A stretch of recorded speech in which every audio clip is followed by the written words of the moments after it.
Welcome to Please Subscribe, a podcast about making videos from two different perspectives. I'm Johnny. And I'm recording this without Andrew. Andrew! We've got a great episode for you guys today. It's part 2 of our conversation with Wren Weichman. We talk more about VFX, and we answer some of your burning questions. If you like this episode, be sure to leave us a review on iTunes. It would really help us out, and we'll give you a shout out on the next episode. So without further ado, here's the rest of our conversation with Wren. So before we jump into like listener questions, yeah, we haven't gotten to that yet. Yeah, we do have that as well. I wanted to ask Wren, like, how do you draw the line on when something is finished? Has that mostly been like deadlines for you? Because I know that like you can get into that cycle where you're like, oh, this needs to be tweaked, or I can just keep making it a little bit better, you know? Well, I'd be certainly interested to hear Andrew's answer to this, but basically for me, it's like if the shot delivers on what it is supposed to do. It's like whether it's a simple matter of like, it's hard to explain because it's like getting it to 90%, or rather the final 10% after you get to that 90% can take just as much time as the original 90%. And so one question we'll usually ask ourselves is, will doing this get the video more views? And it's not really a good question to ask anymore because no one really cares anymore. But it's like, will not adding this thing detract from the video so much that it takes me out of it? Right. Like, and most of the time it's the polish work that is the thing in question, you know? It's like you usually have like one primary effect you're going for, and that will be done, but the shot won't be done, you know? And it's like, how far do you take the rest of the polish work so that it's seamless? And that can usually be a matter of like refining a mask to be more feathered so that it's not quite as noticeable. It's like when you start noticing like little artifacts or editing mistakes in a shot, it's like, oh, I want to fix that. Oh, I want to fix that too. You have to draw a line at some point of like, okay, technically I still notice this thing, but I don't think anyone's going to care about it. Yeah. Most people won't notice it, and the people that do notice it probably won't care. And the hard part is finding the line between, will people care about this or will people comment about this? You always got to think about it. Yeah. You always got to think about that. And that gets hard because we just did a video recently parodying like primitive technology, where it's basically our Clint.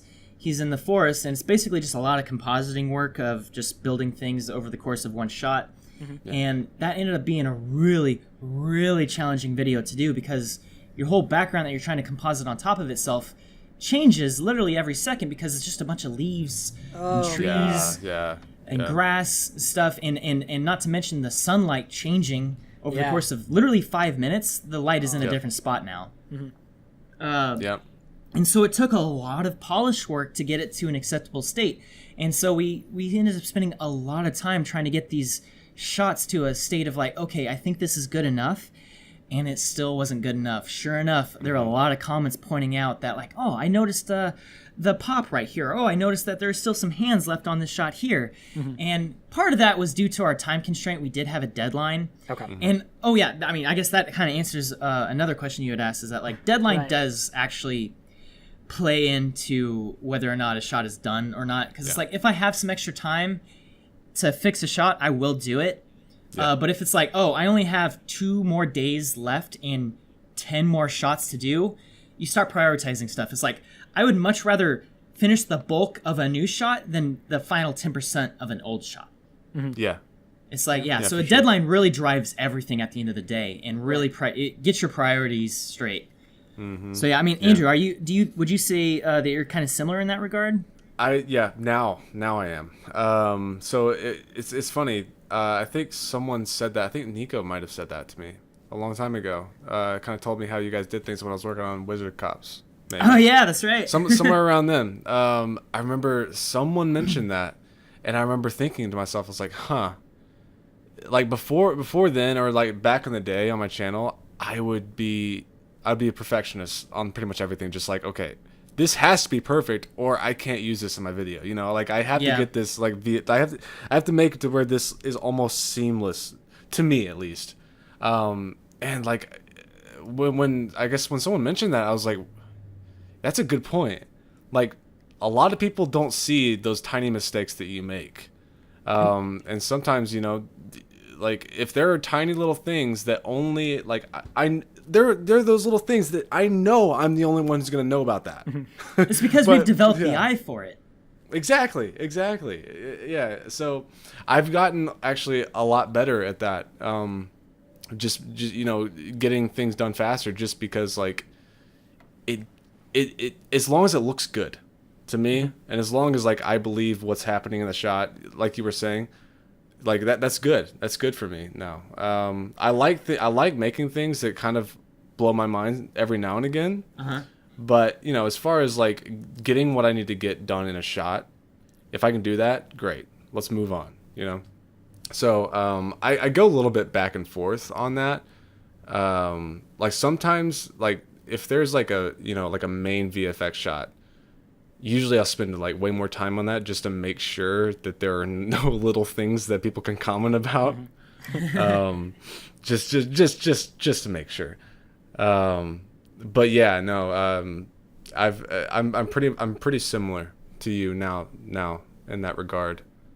Yeah, and I think that's not easy. Yeah. It's not an easy it's not an easy change to make. Yeah, because it's like you want to be a perfectionist about it. You want to take it to 100% perfect quality, and yet if you took it to 90% perfect quality and show it to pretty much anyone else, they will think it's great. Especially because the other thing you got to realize is that you watch the shot probably 1,000 times by the time you're done with it. Yep. Just like in various stages, you just hit that RAM preview and you literally watch it like 10 times in a row, and you're like, okay, time to continue working on it. And you start like making your changes and doing stuff. You hit RAM preview again, watch it a few times, and you're like, okay, time to keep working on it. And then like by the time you're literally done working on the shot, you've seen it so many times that it's like, so yeah, like you see it so many times, and then a new viewer will see it one time. They will see that shot once. Right. Just once. Right. Don't hurt me like that, Wren. And it's not just that they see it once, they see it and then they've moved on to the next shot. So they're getting, like their brains are being saturated with visual imagery. They might have even forgotten about it. Oh man, and the worst is when you have a viewer, like you're showing like your friend your new video on your phone or something like that. And so they're looking at it. And then with the phone still in their hands, they look up at you and they're like, that was a cool shot. As like the coolest shot in the video is playing and they're not looking at it. That, oh my God, that like eats me inside. And to the point that like I am that annoying person. I'm like, hold up. And I will literally pause it, rewind it a little bit, and it's like, you missed a part. Yep. And it's like, I feel like such a dick doing that, but at the same time, I'm like, you looked away. You looked away from the shot right when you needed to be looking at it. Yeah. My videos are comedy and they're short. So like when I'm showing someone a video and they're like, "Oh yeah, that's really funny," I'm like, "Wait, I just said a joke." Like, yep, another anxiety. Oh no, dude. But that just comes with us being so attached to what we're making, and that's just out of necessity of spending hours and hours with the video. Yeah. You know? Oh yeah. For sure. We get to know these videos so intimately that there is literally not a single frame of that video that we are not like well acquainted with. Right. To the point that like you'll upload a video and people will start pointing out mistakes or things to it as if you like they'll phrase it like, did you know that there's this like weird thing at like 2 minutes and 46 seconds? It's like, yeah, I'm aware it's there. Oh, I know that very There's aware. nothing in this video I'm not aware of. I've gotten to know that glitch very well, trust me. Yeah. By the way, I think that answers Michael DeVol's question about perfectionism.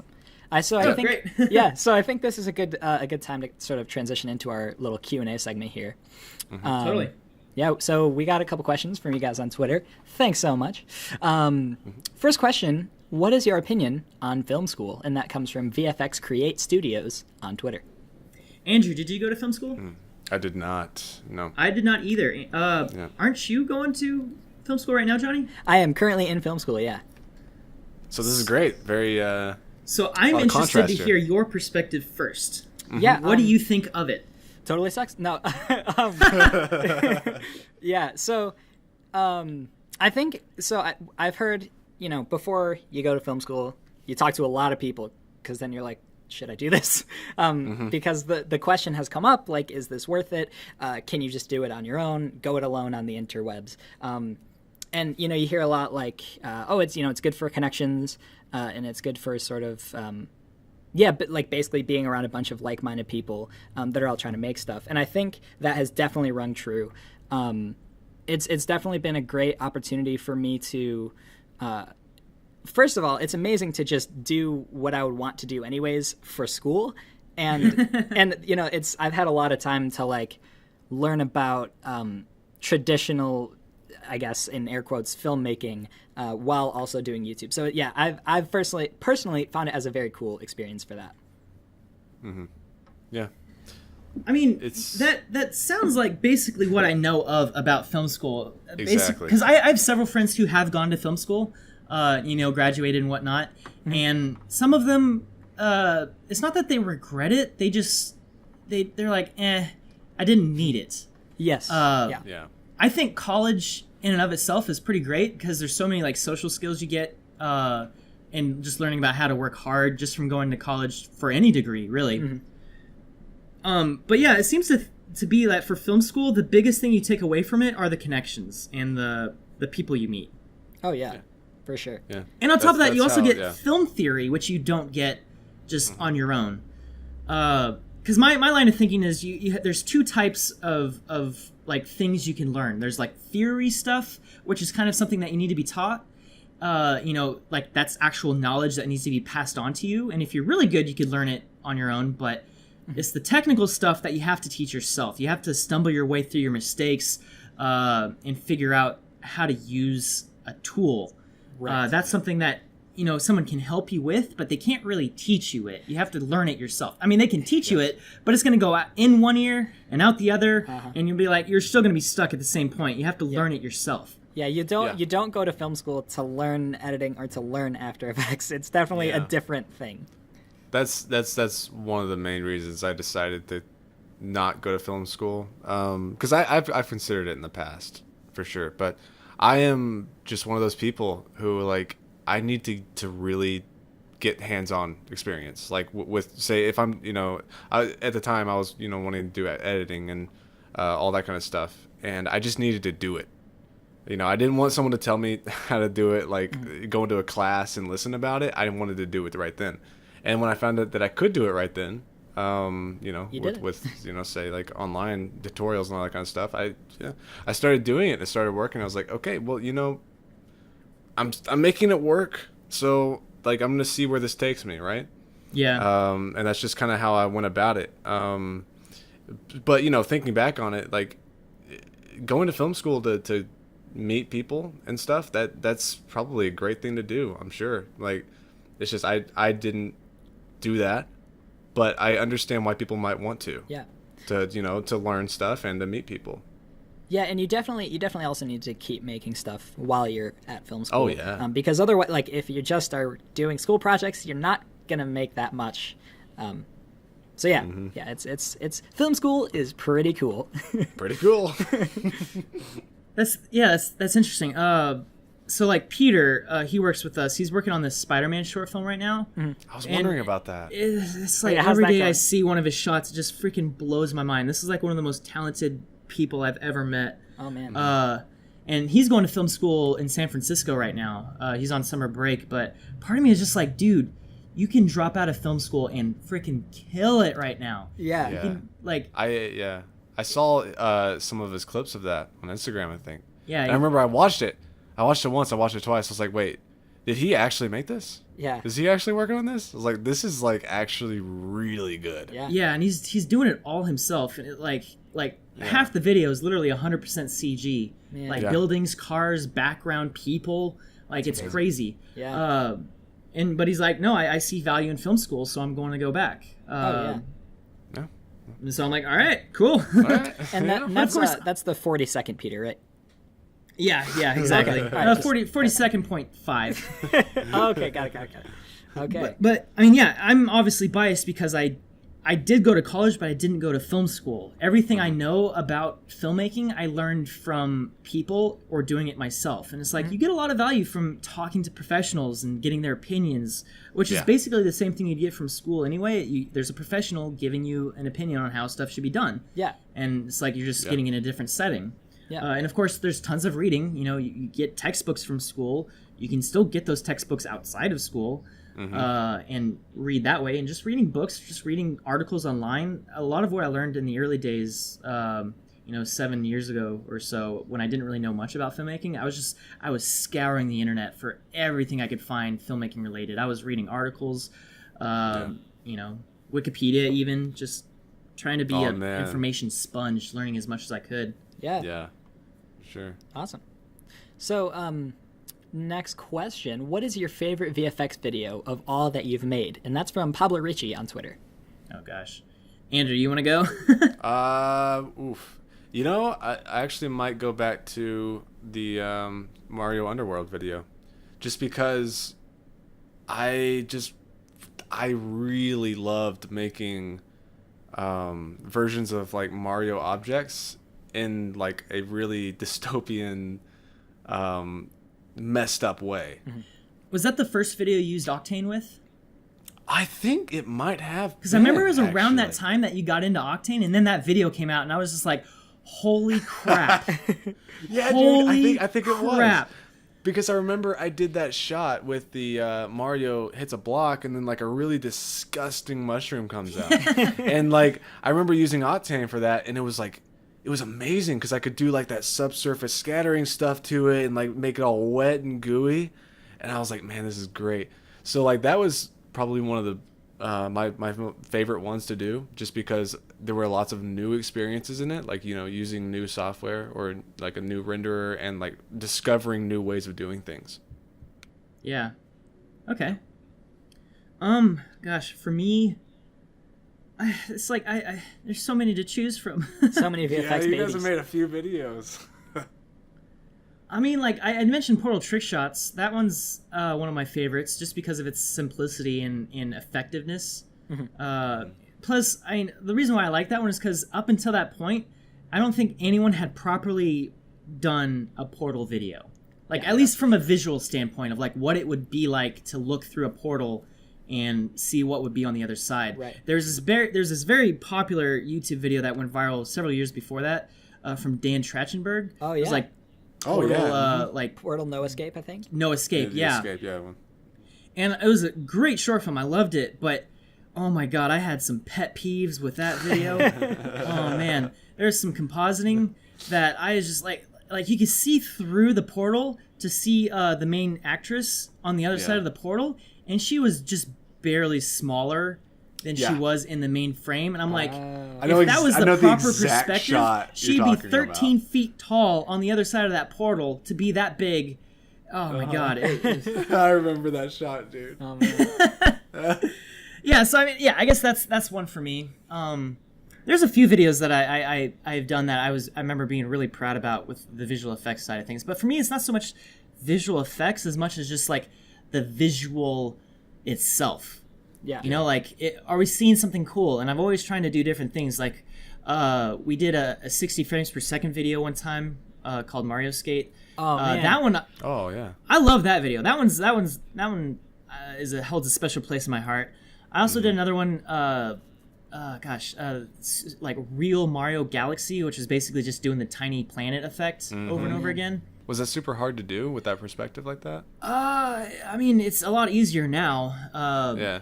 The hard part about that video was that it was literally a 4-minute visual effect. Dude, right. That, that behind-the-scenes journey gave me an anxiety attack. Oh, man. Yeah, and it's like everything's so different. It's hard to kind of find like one video that's based around visual effects to choose. It's like, this is my favorite. Right. What about you, Johnny? Oh, man. You know, I don't do as much VFX as you guys, but I'm a fan of the car trouble video where I pulled my friend out of my car engine. See, that was a shot that you told me about. Yeah. What'd you think of that shot? Solid. Yeah, I think. I mean, Which shot are we talking I could see ways to improve it, but oh yeah, part of that was from the performance rather than the actual technical side of things. right. Exactly. Yes, for sure. It was like the dude's knee clearly clips like the front of the car when it comes out. Yeah, And yeah. I'm for like, sure. well, Yep. okay, it's not necessarily a bad performance. It was just like, oh, had you been able to understand ahead of time that was not going to work with the engine. Yeah. There's been so many times where it's like we're kind of stuck with those moments where we're like, well, that's what we have. Yeah, exactly, Yeah. exactly. I think I was like at a certain point, it's like, okay, it works. So, but yeah, I just thought that was a funny visual. Yeah. Next question: what are some of the best effects to learn when getting started in VFX? And that's from James Jansen on Twitter. Lightsabers. Yeah, that's a solid one. Yeah, doing eye replacement, or not eye replacement, changing the color of an iris is like super easy, but it like looks pretty solid. I think that's like an easy one to get. Like, making your eyes red, Right. or something like that. Dude, Yeah. like you're literally mentioning the very first videos I ever made. Oh, really? Yeah. I mean, I didn't do lightsabers actually for a very long time, but I did a video where it's like I had my eyeball just like right up next to the camera and I changed the color. Literally just a hue shift. Yeah. Oh yeah. and- I did one of those too. I made my eyes black. Apart from that, I think cloning is a really easy way to kind of help get wrap your mind around layering video clips on top of each other. Oh, yeah. Where you have a clean plate where you just set up a camera on a tripod and you record different. You go in front of the camera, record yourself in one spot, record yourself in a second spot, and then a third spot or a fourth spot, and then in your editing program, you just layer them on top of each other. You don't even have to use After Effects for that. That was like those were the first effects I actually started doing because I could do it in the editing program I was using, which was like Pinnacle Studio Plus or something like that. Oh my dude, you used that too? No way! Another way that Wren and Andrew are the same. No way!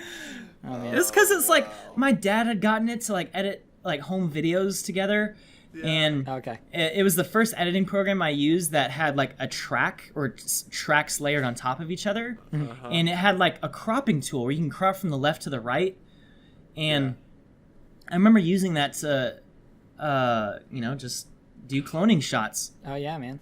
Yeah, I remember unloading my the tape from my tape, like the cameras that use tape, unloading that footage in the Pinnacle. And, oh my goodness, dude, takes me back. Woo. Back to the good old days. So to sum it up, do a cloning shot with lightsabers and their eyes are changing. Yeah, there you go. That's your challenge, James. Dude, and doing lightsabers is so easy these days with that free plugin from Video Copilot. Oh my god. Yep. Oh man, I didn't even know about that. Saber. Yeah, it's called Saber. It's literally like back in the day, you used to have to actually do a 4-point mask and literally track in the motion blur. For every Like if your frame, lightsaber was moving, you'd have to mask around all of the motion blur. And shape it exactly how it would look like, and then you'd have to do all this like the stuff on top of that to make the glow look just right, and it was fairly laborious, so it always had a reputation for being like a not fun effect to do because it took a lot of time. And then Saber, literally you have 2 keyframes, one for the base, one for the tip, and you just animate that over the course of the shot, and then your settings take care of the glow, the motion blur, and it makes it super that's crazy. easy. Yeah. That's why we're able to do that world's longest lightsaber video in literally a week with just a couple artists. So you guys use Saber. Nice. Yeah. Nice. Also, I do want to point out we also kind of answered Sophia's question, which was, what's the best way to get into VFX on a budget, and what are some good programs to use that don't cost thousands? I would definitely say check out HitFilm. It's free. You can do editing and VFX. And then also, if you want to do 3D work, I think Blender is one that people Blender is recommend. free. Blender's good. Yeah, I mean, let me put it this way. That Spider-Man video that Peter is working on, he's doing it 100% in Blender. Oh, really? Oh my goodness, dude. Or at least all the CG visual effects. He's obviously using After Effects and Premiere for the edit, but you can do that in HitFilm. Right. So it's like if you literally have zero money, but you have a computer and you want to get into doing 3D work and editing and visual effects, there are free options. HitFilm and Blender are the 2 best ones. Blender has come a long way since I used it last. Yeah. I remember Like, downloading it, installing it, and noped out after like 30 minutes of stumbling my way through it. And I'm like, I don't know how to... But this was also early days of my 3D work, and I didn't know what I was doing to begin with. Yeah. Yeah, I used it for a very short time as well. I stuck with it for a little bit, but then like some point came, like I was just like, I'm just going back to After Effects, man. So what's also nice about Blender is because that it is free, you don't have to worry about like licenses and whatnot. Like for Cinema 4D, we have a license, but that means that it's stuck on my computer. If I want to render stuff out across several different computers, we have to have licenses for those as well. Whereas because Blender is free, what Peter did over this last weekend, because he's really getting down to the wire and having to crunch on it, so he's got like literally dozens of shots that he's trying to render. He installed Blender on every single computer in the office and had a shot rendering on every single computer. Like, even Jake's computer, even Christian's computer. What a smart man. Every single computer had a shot rendering. That's crazy. That's good. This question's from Michael Edicola on Twitter. Hey, Michael. What does it take to get good at VFX? Time. There we go. Would you agree, Andrew? Yeah, time and patience. Because it's really, at the end of the day, it's just practice. You know, the saying is as old as time. It's like practice makes perfect. It's like the longer you practice, the better you'll get at it. And so what it really boils down to is just time. If you do one shot, you'll be all right. If you do 2 shots, you'll be twice as good. If you do 3 shots, you'll be 3 times as good. If you do 500 million shots, you'll be 500 million times as good. Yep. Yeah, I've seen some people that really want to be great at VFX, but they assume that they can just be that. Like they try to jump in to say After Effects or Premiere, and they're like, I'm not good at it. Like, dude, yeah, you gotta practice. Yep. You gotta actually work with it. You're not just gonna be great at it. And then, like, you know, so it takes time. Yeah, it takes, like, you know, your patience, and it also takes you legitimately wanting to do it. Yeah. You know? Yeah. Yeah, you have to have the passion. Yeah, and the passion too. Yeah, and that's another one that kind of branches out to just making videos or filmmaking. Like everything. My videos when I was like 11 were hot garbage. I couldn't even like cut. My like program only faded between shots. So like, yeah, it's all just time and working More to like improve. Amateur gram. Yeah, am I right? You know what I'm saying? Yeah, I mean, I go back and look at some of my... Sorry. All right, continue. No worries. Like that elemental combat video you mentioned earlier, like I can't watch that video anymore because it's just like it's too cringy for me. Oh man. But I remember at the time I was so proud of it. Like I was so proud of the work I had done for it. And when I do go back and look at it, I'm just like, oh man, amateur work. Look at that. I need to go back and watch that, and because I remember when I watched that, when I did, I was like, whoa. Oh yeah, this me is too. like incredible. So like it would be interesting to just go back and watch these old videos that I used to watch and see how they kind of hold up. Yeah. You know? Yeah. But yeah, I mean, I guess to really answer the question, there's never like a single point in time where you get good. Yeah. You're just constantly, perpetually getting better. Yeah. Yeah. Yeah. I agree. For sure. Like I'm way better at stuff now than I was a year ago, and certainly way better now than I was 2 years ago. Mm-hmm. And then in a year, you'll be even better. Yeah. Even better. Yeah. Yeah. So this one is from Real Squirrely on Twitter. What is the hardest part about VFX? I don't know exactly how to answer that one. I think it's like, for me, it's when I get to a shot that I just legitimately almost can't do. Dude. Like when everything just like does not work in my favor. You know? Like Yeah. like a shot that does not want to be tracked, or you know, pretty much it always boils down to tracking. Yeah. but you know, those are the kind of the hardest moments for me. Yeah. Just like when everything's just kind of like, no, I'm not going to do that. You're like, Yeah, "Ah." like technical difficulties, or like a shot that ends up being more complicated than you expected. Yeah, exactly. And requires more time than you hoped.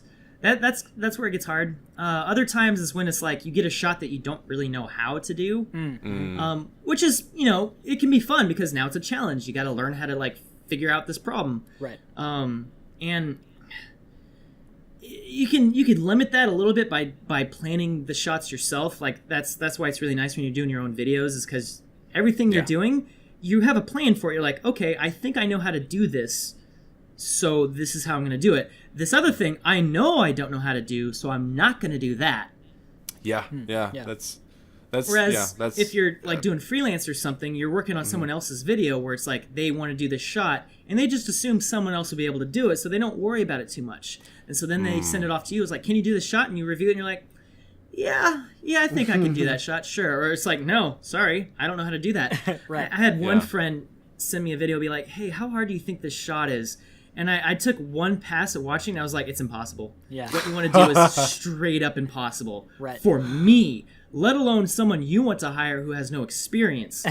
yeah. AKA, you want to do it really cheaply. Yeah. Right. Someone with no experience is cheap. Right. That usually happens on like freelance stuff. Because for me personally, I usually make sure I at least know that I will be able to do it in whatever I'm doing, like the video I'm doing. I don't usually write in like VFX stuff that I'm like, I've never done this before. I don't even know anything about this, and I'm going to put it in my video. I usually don't do that. Yeah. But usually it happens. I don't usually do that. But sometimes. But sometimes. Man, I did that once pretty hardcore. Really? Was that the Harry Potter one? Yeah. So I shot that whole video without ever having done a single smoke simulation. Oh, man. Holy So cow. I shot that entire video with all those smoke simulation shots, assuming that I would learn how to do it at some point. Yeah. And you did. And I did. did? And it, honestly, I think that worked out in my favor because I had given myself this monumental challenge and a deadline. It's like, I have to learn how to do this. And so for literally like 2 straight months, I was all about that. I was learning how to do this, and it was hard. And I was putting out really crappy stuff and tests and whatnot. And, just struggling my way through tutorials. But eventually I started doing it. And it was like the trailer for the video had like the shot where this guy like shows up and shoots a spell on this big like twirly or this big swirly like smoke thing. And that took me like 2 weeks to do that one shot. Yeah. Yeah. And eventually through the course of working on that video, I got pretty decent at doing smoke shots. Yeah. To the point that I was able to kick out a pretty decent smoke sim and render in half a day. Oh, wow. And so that's when you nice. give yourself really hard challenges like that and you just work your way through it, by the end of it you get pretty good.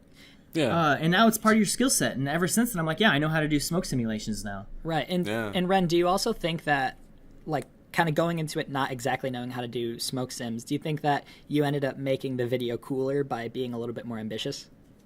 I don't know. I knew how to motion track stuff fairly well at that point. So I was just like, I think this will work. I had a fair amount of confidence that this shot will work, like from like a technical how-to standpoint, not necessarily how do I simulate the smoke itself standpoint. Right. Okay. Like, it's like, okay, I shoot this shot, I have to paint out this person, track it all, and then a smoke thing will sit here, and then the shot will be done. Yeah. It's like everything except for the actual generation of the smoke I knew how to do. And so it was just like one aspect I didn't know how to do, and that's what I was able to narrow it down to. And honestly, that's how I think you get better, is giving yourself something you don't know how to do in a very controlled fashion. It's like, okay, most of this shot I know how to do except for this one effect that I don't. Yeah. Yeah. And I feel like that's better. That makes it much better to do it that way. At least having a little, at least some confidence that you can, pull it off. Which you absolutely did, because I remember watching that video and I was like, these simulations are insane. Oh, yeah. They're awesome. I mean, I spent months working on that video, but it's like the comparison I like to compare that all to is, are you guys familiar with Dragon Ball Z? Oh, yeah. I like to say Goku never got stronger by fighting people as strong as him. Yeah. I like it. Yeah. He only ever got stronger when he had to fight people stronger than him, and he had to step up to their level. And grunt a whole lot more. Yeah. And it's like, if I only ever did shots I already knew how to do, I would plateau and I would stagnate and never get better. But because I'm always I'm going out of my way to try shots that I specifically don't exactly know how to do, but think I might be able to figure out. It's like, putting bricks. It's like you're making a brick wall. You're just laying bricks down. It's like, I don't exactly know how to do this next layer of bricks, but you just do it brick at a time, and then you're like, oh, well, now I know how to do this. So now the next layer of bricks isn't quite as daunting as it was before. Yeah.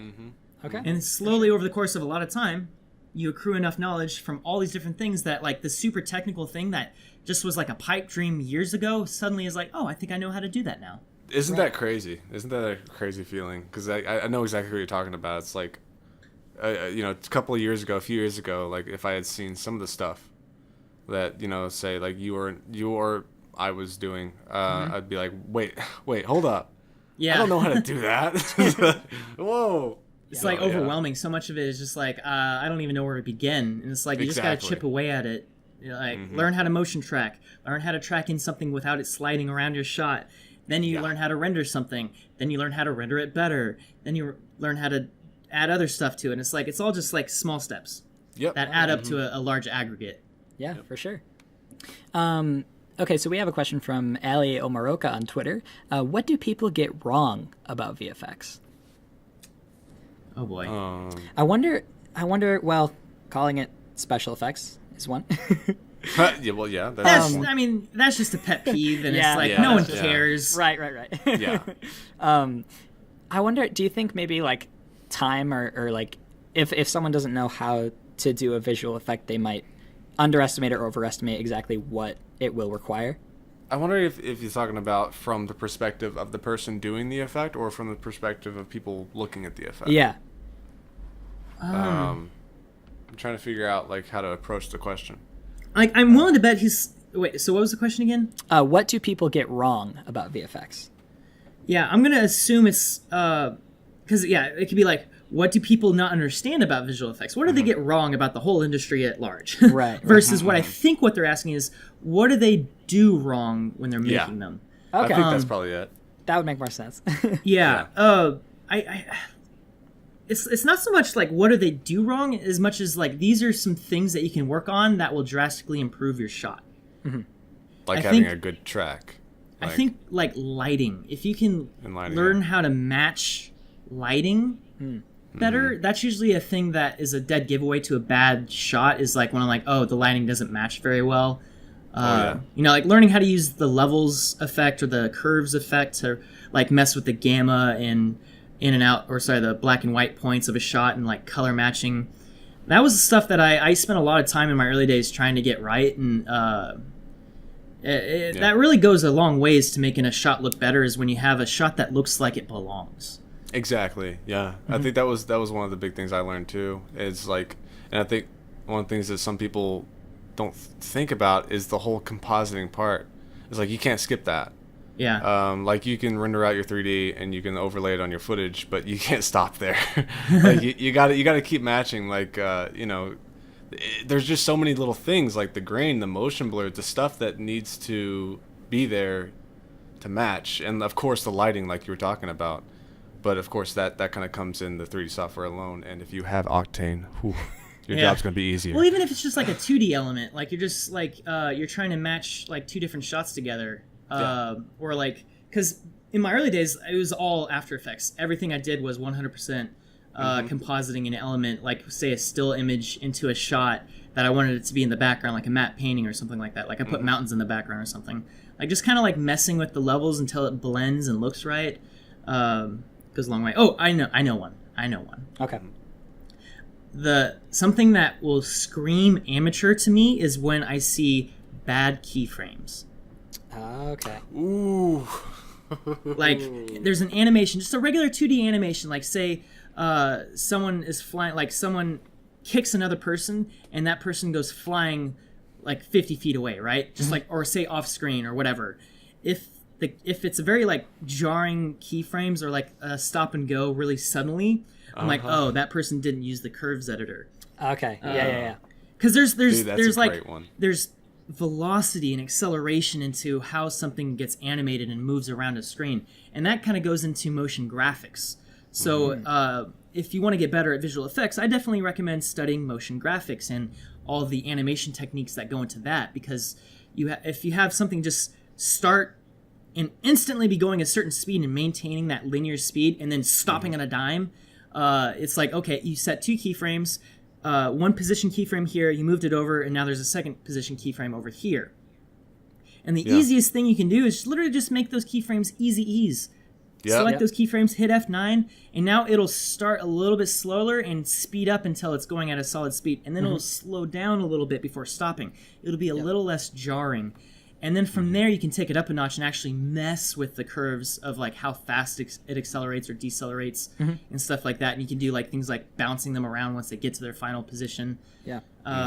All stuff like that really helps simple animations look so much better. And so that's not necessarily something that people do wrong, but it's a very easy thing to be like, hey, I would say this is wrong because it's so easy to fix. Right. Easy ease, it's that easy. There you go, dude. There you go. For sure. So we got a couple more questions here. This question is from Ricky on Twitter. If you had an unlimited budget, what type of movie would you make? Dude, I already know the answer. Yeah? Ooh.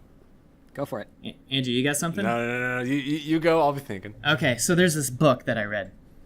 It's one of my favorite book series of all time. It's called The Stormlight Archive. It's written by Brandon Sanderson. He has several different books. I've read every single one of the books that he's written.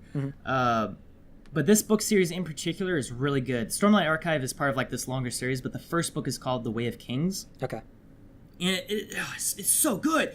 But basically, I would love to turn that into a movie. Okay. And short answer is that if I had an unlimited budget for a short film, I would do the prologue to that book, which involves this assassin sneaking into this ceremony to kill the king. And the king has this special armor. Or rather, the assassin and the king, they both have these special swords called shard blades. Okay.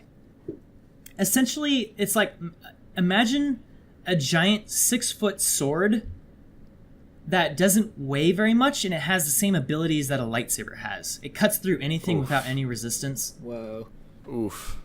Except for other shard blades and shard plate, which is the special armor that the king has. Okay. And so this assassin also has the special superpower, for lack of a better word. It's all part of the magic system on this planet in this book series, but he can basically change the direction of gravity for him or other things. Whoa. Oh. So on a dime, he can flip and literally land on the ceiling and run along the ceiling or along the wall. He can touch people and change the direction of gravity for them so they fall up to the ceiling. There's one moment where like he's fighting this guard and he just punches the guard in the chest.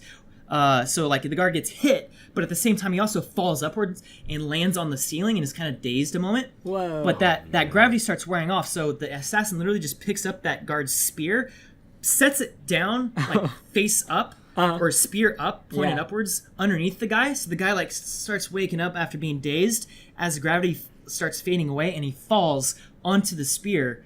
Oh man. And there's he grabs a piano, sends the piano flying across the room, and he can also fly. Like he could literally fly across the city by just changing the direction of gravity for him. It's like all these really cool things that I would love to bring to film. Yeah. But it's like one of those things like Lord of the Rings back in the day where it's like it's unfilmable. It's way too crazy of a thing in scope and technical. Yeah.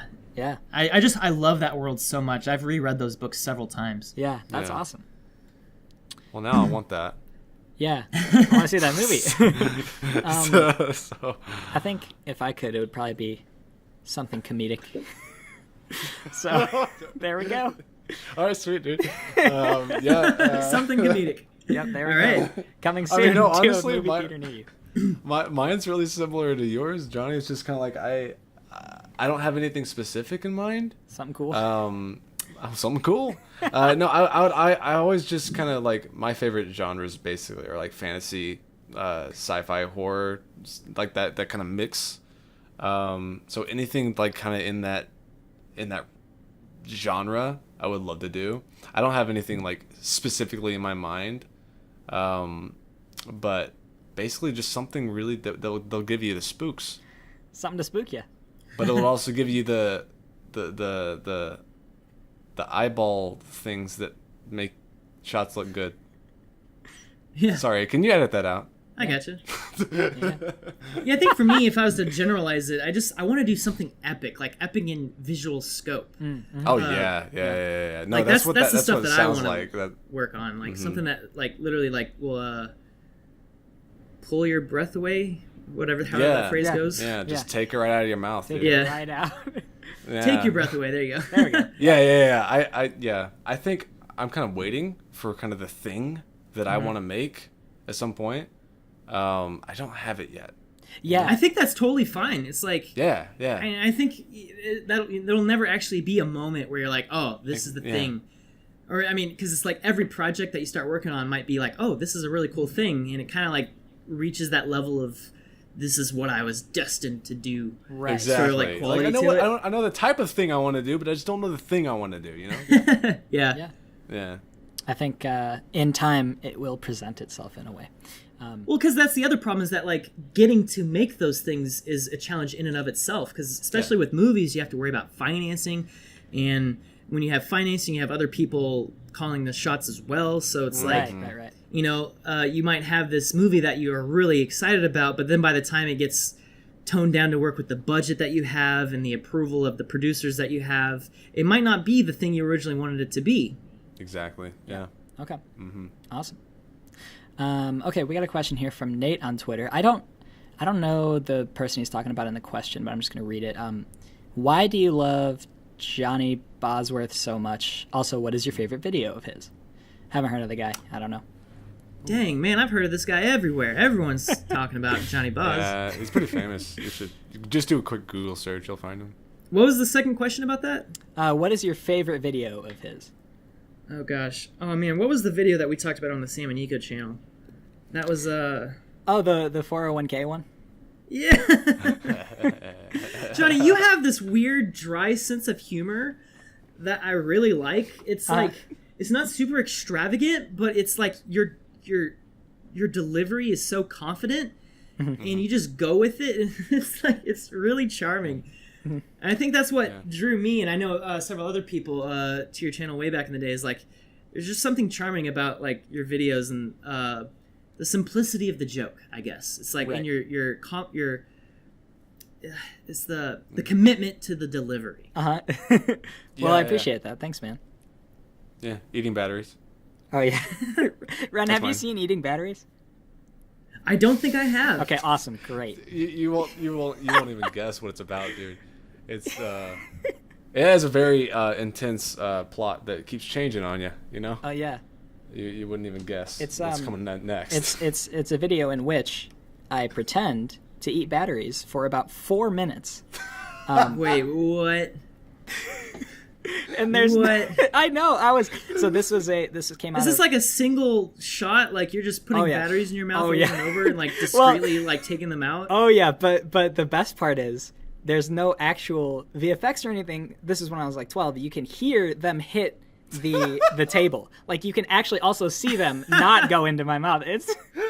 I think it's my favorite. It's my proudest work, I think. Wow. Yeah. That's pretty great. So that's a good one, yeah. Oh man. So good. We got another question here. How does Hollywood make VFX shots so fast while still maintaining the high quality? And why don't we hear more about those talented artists? And that's from Albert Sommerlund on Twitter. Oh, I remember seeing that one on Twitter. Would Well, it just be money. that and like having teams and teams of people working on stuff? Yeah. So first off, that is a problem. Like basically, there's all these different companies, and there's no union involved with any of this stuff. So all the VFX workers are getting overworked. A lot of the work is going overseas, where it's cheaper, because it's a race to the bottom. Studios want to do more effects with less money every year, and so it's getting hard. So it's like, how do artists kick out so many shots so quickly and still have them be really good? And the short answer is that studios have a lot of people and they're getting paid a lot of money. It's like, it is still a lot of money. It's like, you know, a movie will cost or rather a studio will get like $40 million to do these shots over the course of like 6 months or whatever. Right. And it's not like the effects artists are just walking home with a crap ton of cash in their pockets. It's just like, that's just how much it costs to run a studio of like 60 to 100 people, all working 50 to 60 or more hours a week, on these crazy deadlines. And it's like, it's hard because like you have two different studios bidding on the same project. It's like, oh, we'll do it for 40 million. And then the other studio will come and be like, oh, actually, we'll do it for 35 million. But that first company is like, dang, they were really depending on this project to, pay their employees. So they'll be like, oh, we'll do it for 33 million. Right. And then the first studio will be like, oh, dang, yeah, we can't do it for 33 million. So they'll duck out. So that first studio that kind of planned for doing this movie for 40 million is now doing it for 33 million. Right. And that sucks for them because they're stuck at that $33 million price tag, and the studio will come back with notes. They'll do all the work, and the studio will be like, oh, can you change this? Or what's even worse is they'll come back and be like, we've changed our mind entirely. Instead of a robot, can you have it be a chicken? Oh, man. Oh. Yeah. And so it's like, it's a completely different type of effect work, like from the ground up, completely different. Robot and a chicken, like, yeah. You got to choose the And chicken, so- sure. You gotta choose a chicken, yeah. But still, and so like dude. the studios it's hard because it's all in the contract. They have revisions built into the work, yeah. and it's like sometimes it doesn't work out in their favor. It's all just about management, and sometimes the management just isn't good, and so they end up stuck, basically doing more work than they're paid for. Yeah. Right. And so they end up. That's why you have all these companies going out of business. The most famous example of which was Rhythm and Hughes, went out of business as they were accepting an Oscar for the best visual effects Oh, man. Oh, man. for Life of Pi. Oh, Wow. That was the one jeez. with the CG tiger on the boat. Yeah, Yeah, and that movie had some brilliant visual effects, like top of the game visual effects. Right. And literally, as the guy is like accepting the award, at the end of his speech, he started being like, "Hey, this is kind of sucks." Like, I don't think he quite said we're going out of business or whatever, but Yeah. they Right. started playing the music to get him off stage, and everyone in the audience laughed at him. It's like, it just Man. goes to show no one really cares about this craft, and yet no one can survive without it because all of the top movies depend on these visual effects. And so it's like, it really sucks because no one gets the respect they deserve for this craft. Everyone just kind of, because they don't understand it, they just kind of assume it's done on a computer. Someone presses a button, sits back and eats a donut, and then poof, the shot's done. Yeah. Yeah. Just release an Avengers movie without any VFX and see what people think about it. Yeah. Yeah, and you right? also, what also annoys me is you start seeing this mentality of like, oh, it's just another CG riddled movie. They just depend too much on computer generated stuff, and it's like you start getting like this negative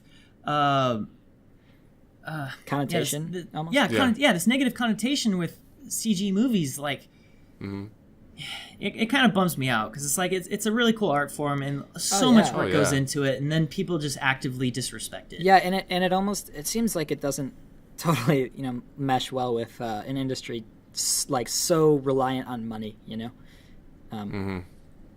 I mean, it might be better if there's like more like a union in place for it. Like, unions can be good, they can be bad. It depends on the industry, but unions exist for a reason, and that is to protect the workers from being overworked. And the VFX industry as a whole is being overworked. Right. Yeah. But the other problem is that there aren't unions overseas, so a lot of the visual effects work is being sent to India and to Canada even. Yeah. And it's like, yeah, it's rough because you have to compete with those other markets, so you have to bring your prices down, and you have to get good at that price level. And that's why you start seeing a lot of movies with just kind of generic looking visual effects that like technically are good, but they just, there's something about them you can't quite put a finger on, and it's not quite tangible why, but they suck. The visual effects suck in a movie. And it's because you can tell that they're visual effects. You're like, oh, I can tell that is CG, and it's like, I don't like it anymore. Yeah. And so I think that's where a lot of the negative connotation is coming from, is just because it's a race to the bottom, and so the effects are getting worse and worse. Right. Well, outside of Hollywood, it is the bright side is that there is YouTube, where I think VFX can really shine with a lot of style and people that know what it takes to make it good and not overwork people. Yeah. which is good. YouTube has been a good platform for, I mean, just me specifically. You know, like, I feel, you know, I feel like it's appreciated really well on there. Yeah, I mean, don't get me wrong, YouTube's the best. I have no intention of leaving YouTube. Oh, yeah. Yeah. I mean, I don't know about 5 years from now. I don't know what I'm doing 3 months from now, let alone 3 years. But, Yeah, dude. Like, what am I doing tomorrow? I don't know. Yeah. Who knows? Yeah, right. but yeah, like, people have asked me, like, do you want to work at a visual effects warehouse? And my answer is almost always absolutely not. Yeah, no thanks, dude. I imagine No your thanks. answer is probably the same, right, Andrew? Yeah, no, absolutely not. It's like- Yeah. I mean, that's not what I got into this for in the first place. You know, like I love doing visual effects, but I don't want to be like just set as a visual effects artist alone. You Yeah, know? like, I get fulfillment from doing visual effects, but I've realized that I get fulfillment from doing my visual effects. Exactly. Yeah. Yeah. It's very different. And it's like the vain part of me is also like, I don't want to be a single name in the credits among 3,000 names. Oh, yeah. Mm-hmm. Even though I just spent the last 6 months working 80 hours a week on 3 shots. Yeah. Whoa. Yeah. Yeah, just becoming like another... Yeah, it's like- crazy. The like just like the Avengers credits, just like the like minutes go by and it's still VFX artists. It's crazy. Mm-hmm. I mean, just a few years ago, it used to be like, ILM did all of the effects for this movie. Yeah. And ILM is the best in the game, and they did all the effects for this crazy Transformers movie, or this crazy Avengers movie. And now, these days, it's like, these movies are getting so big, every shot is completely CG, that literally ILM can't handle all of them. So, like, Infinity War that just came out this year, like, there are literally a dozen different visual effects warehouses that all, like, spent a year working on it. Man. That's insane. It's crazy the amount of work. That's That's crazy. insane. All right, well, I think we have we got one last question here, bit off topic from VFX, but Wren, you've sort of been on the Node channel a little bit. What has been your favorite game to play on that channel? And that's from Pepsi is Best on Twitter. Oh, I mean, I get invited to be on it like every now and then. The only games I've ever done are playing Nerf and Spyfall. Yeah. And I enjoy playing Spyfall. Spyfall is like the perfect waiting in line game to play. Oh yeah, Spyfall is great. It's like if you're in line to get into a movie or like to get onto a roller coaster at a theme park or something like that. It's like, and you have a group of friends, pull out your phone, play Spyfall. That is like the best time you'll have. But yeah, apart from that, it's just like I play Nerf a lot, and that's obviously a crap ton of fun. But oh yeah, for sure. that's honestly all I've done. They don't invite me over for much. All right. Well, Nerf is fun though. Yeah, Nerf for nothing. You know what I mean? Nerf for nothing. All right. Well, that wraps up the Q&A thing. Thanks everyone for sending in your questions. Yeah. So let's talk a little bit real quick. What is coming soon? What are you guys working on that's coming down the pipeline? You got anything? Yeah. Do you? Well, the thing is, like, I mentioned something in the last podcast, and I'm still working on it. So it's like, I don't know if I should mention it again. Let's just hear what Wren has to say. Okay. No, I want to hear about it. What are you working Okay. on? I'll still mention it. Do you I'm wanna working go on first? I'm working Okay. on a Waluigi video actually. Waluigi, dude, now's the time. Waluigi's Dude, yeah. hot right now. Oh yeah, man. Yeah, I know, right? I it's just one of those videos that like I've been wanting to do for a long time. The underappreciated Nintendo character that he needs his time to shine. So Oh yeah. that's what I'm working on. Nice, dude. That's great. Yeah. What you Waluigi working is on? the meme lord. The meme lord. That's right. What about you, Wren? Man, for me, I guess at Corridor, we've always got several videos planned out in advance. Not necessarily begun working on them yet, but they're always planned. Just because for us, we have to have like some sort of a schedule for like, because there's like 9 or 10 of us working full time now, so it's like, in order for us not to go out of business, we have to be really strict with like just our schedule, and so. Yeah. We have, I think, 4 videos planned out right now. The next one coming out is the World of Tanks video that I mentioned earlier, where it's just like this tank running through a house as 2 guys try to go back and forth after they forget. And it's like the stuff they forget gets more and more ridiculous and absurd and stupid. Yeah. Yeah. Yeah. See, we're doing a Fortnite video. Ooh. It's kind of like Nerf Team Fortress. but Ooh. with X Shot, which is a competitor foam dart company. Yeah. Okay. They make like generic brand Nerf guns essentially, or rather non-Nerf guns. Yeah. Right. Yeah. Dart blasters. Foam projectile So we're doing. guns. So yeah, we're gonna do like a foam Fortnite type video, based around that concept. Are you And ready there's for a those couple- views? Those views are going to be insane. I hope so. Get that Fortnite audience. Yeah. Yeah. So hopefully we'll get something like, or rather, hopefully that'll do well. And there's a couple other videos that I can't quite remember off the top of my head. Oh, Urban Zelda. Basically, Oh, yeah. imagine Zelda, but like, in LA. Mm-hmm. Dude, that's going to be a good one. I think it will be. Is that one going to be longer? Maybe not too much longer. Like probably like 4 or 5 minutes, maybe. Okay. Oh, okay. It's being helmed by Adrian, who's like really grungy with his style. He did the Silent Hill one, right? video a few months back. Yeah. So I mean, hopefully it does well, but it's one of those where it's like even if it doesn't do well, it'll probably be really good. Oh yeah, Yeah. for sure. Yeah. Sounds I awesome. think Yeah. I think that one would do well for sure. Yeah. I got an ASMR parody that I'm working on. All right. I like the idea of like someone making an ASMR video and then they get really, really bad news, but they still have to keep doing the ASMR and it just keeps increasing. So that's kind of what I've got going on. Oh man. Yeah. Can't wait. All right. Well, you know what, guys? I think that just about wraps it up. Wren, thank you so much for coming on the podcast. This was a total blast. Appreciate you being on the little show here. Guys, thanks for having me. I had a good time chatting. Yeah. Oh yeah, me dude, too, this was man. great. It's good to talk about all of the stuffs.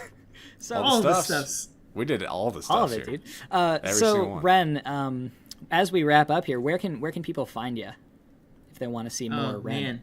Well, I like to pimp out my Instagram and my Twitter. Those are like my two go-to social media places where I'm actually can interact with people. Yeah. And so you can find me at Surrender, which is a bit of a pun, so I have to spell it.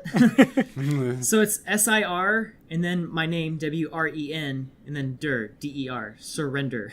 Yep. Surrender. Awesome. Surrender. Well, there That's we so good. go.